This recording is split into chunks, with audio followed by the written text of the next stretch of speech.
Hello everyone, this is Erik, the Asian movie enthusiast, and this is my review of Hunger, a Thai movie from 2023. Now, if you saw the excellent film Bad Genius from 2017, you will recognize the lead actress, because she also leads Hunger. Now, the following plot synopsis was paraphrased from the Dennis Schwartz website. A 20-something woman obscurely works in her father's street-side noodle restaurant in Bangkok, catering to the working class folks. But then she's invited by the renowned but egotistical Chef Paul, a top chef of the fine dining world who caters to the rich, and he wants to train her at his Hunger restaurant. Paul's sous chef makes contact with her at the noodle restaurant, and at her audition, she gets the job by cooking a simple fried rice dish. She takes this job because she yearns to be recognized in the food world as an influential chef who values the benefits of eating healthy foods that are simply prepared with love. So, if you're newer to this channel, you may not know that I am very interested in movies and TV shows that revolve around food. Now, I've covered some of these TV shows and movies on this channel in prior years. Tampopo, Little Forest, Cook Up a Storm, Coffee Prince, Wakako Sake, Pasta, and Gourmet being just a few examples. But it has been a while since I've reviewed one. I did recently see the film The Menu, which I quite enjoyed, but it's not from an industry that we cover here. So it was nice to check out another movie of this kind from like an Asian industry and get my foodie senses tingling again. In any case, the opening shots of Hunger are right up my alley. You know, we see some fresh vegetables and seafood, including lobster and snails. And then later on, we get a showcasing of meat, including an A5 Wagyu meat roll of sorts that looked pretty delicious. When the movie focuses a lot on the preparation of the food, I appreciate it and find it more interesting than simply showing the final dishes. And that's exactly what we get in Hunger.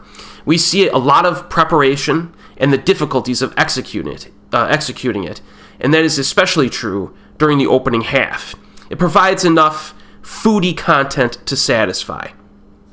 But the film also has a significant character focus, and this especially takes place during the second half. You know, our protagonist is a pretty talented cook, but she's frustrated that she's being coerced into working at her family's small restaurant. It feels very restrictive for her, you know, and they're not doing too well financially, which increases her frustrations. But when the dude shows up and gives her an invitation to work for the famous chef, she takes the opportunity, and her motivation is understandable. Now, the plot seems pretty commonplace, pretty predictable at the start of the film, but there are some unexpected moments along the way. And the reason for this is that the story really does not build up to big events later on.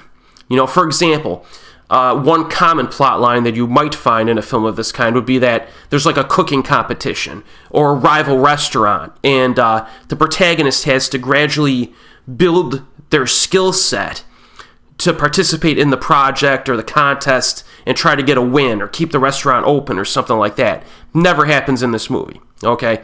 Instead, we're shown little events. Well, some events are pretty big, but we're shown events that the protagonist experiences in relation to her training at the restaurant. But the events themselves are kind of disconnected from one another in most cases.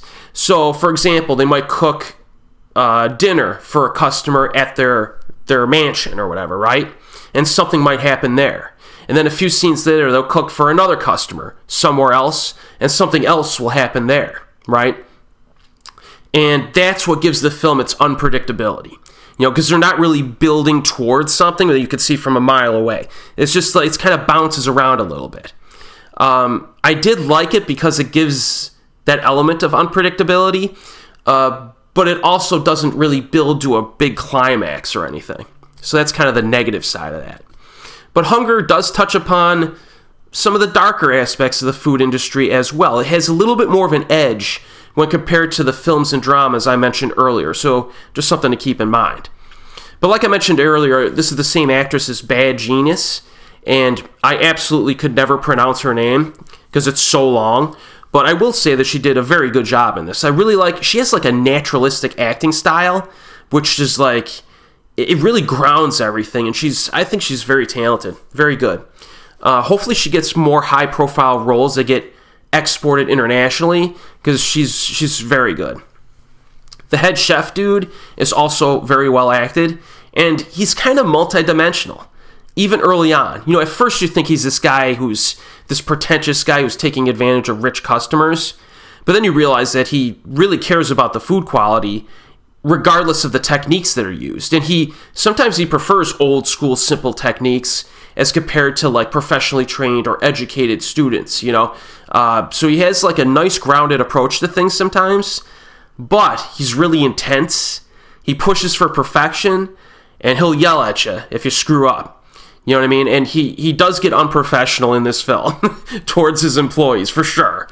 You know, so his character was good, though. I liked him. But again, because of the storytelling structure, I almost felt like he was a little bit underutilized during the latter aspects of the film, or latter act of the film. But the runtime for this one is over 2 hours, almost 2.5 hours.